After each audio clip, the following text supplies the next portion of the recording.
నన్ను నేను ఈ కాగడాతో తగలబెట్టుకుంటాను.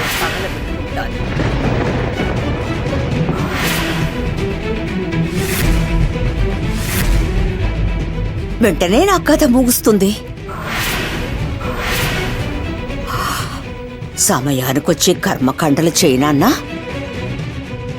వెళ్ళు నాన్న, వెళ్ళు.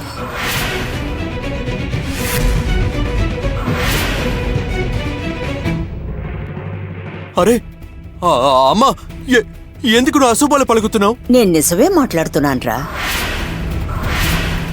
ఇక నేను బ్రతికుండి ప్రయోజనం ఏముంది చెప్పు? ఇవాళ కాకపోతే రేపు, లేదంటే ఎల్లుండైనా ఆ మంత్రగత్తె చెప్తుంది కదా, అత్తయ్యగారు అంతు చూద్దామని. అప్పుడు నువ్వే నిప్పంటిస్తావు, కాలి బూడిదైపోతాను. ఇదే కదా జరుగుతుంది. అంతకంటే నేనే స్వయంగా తగలబెట్టుకుంటాను. ఈ సమస్య సమాప్తమవుతుంది.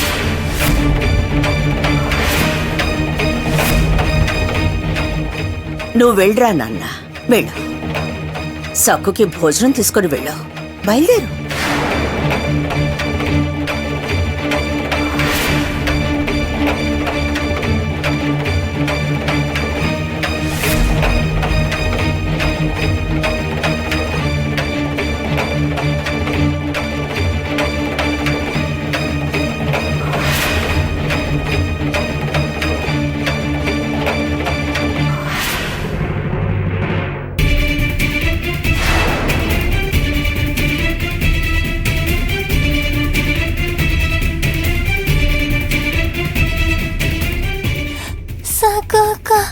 నీకు దాహం వేస్తుంది, ఆకలిస్తుంది కదా?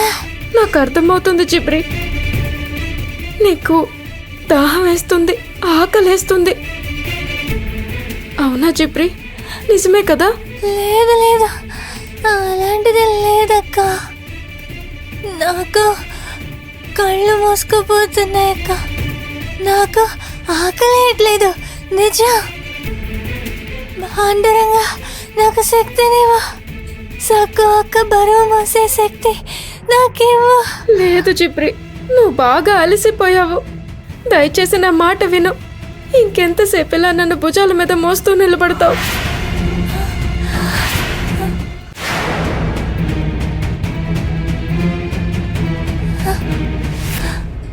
నేను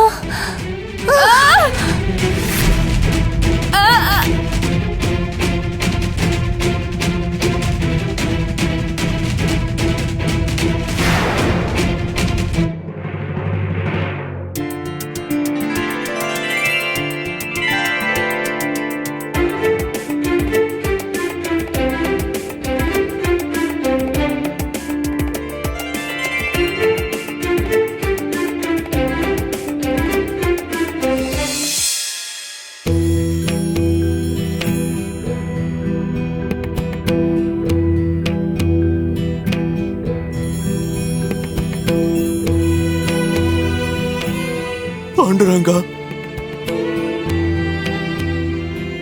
నేను సఖు కోసం నిన్ను అభ్యర్థిస్తున్నాను. సఖుకి నువ్వంటే ప్రాణం. తనకి ఎల్లవేళలా నువ్వు తనతో ఉంటావని ప్రగాఢమైన నమ్మకం. నువ్వుంటావు. నేనేదైనా కష్టాలు ఉంటే సఖు నా కోసం ప్రార్థిస్తుంది.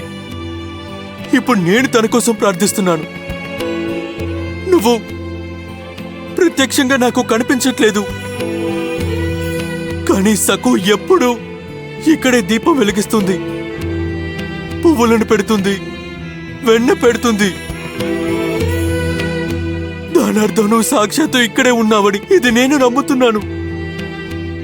స్వామి, సఖు తరపున నేను నీకు వెన్న సమర్పిస్తున్నాను. పాండురంగా, తను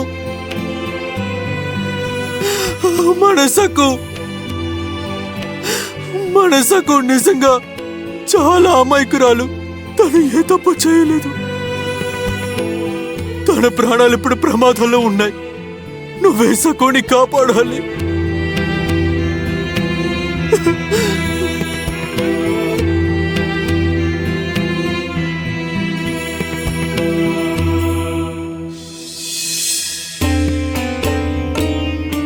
స్వామి, నా విన్నపాన్ని నువ్వు ఆలకించావని నేను నమ్ముతున్నాను.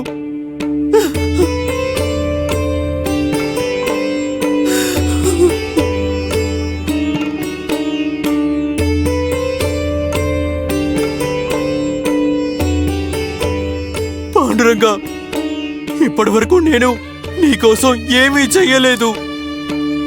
ఏ ఒక్కరోజు నిన్ను పూజించలేదు, భజనలు చేయలేదు, కీర్తనలు పాడలేదు. కానీ ఇప్పుడు నేను శరణ కోరుతున్నాను.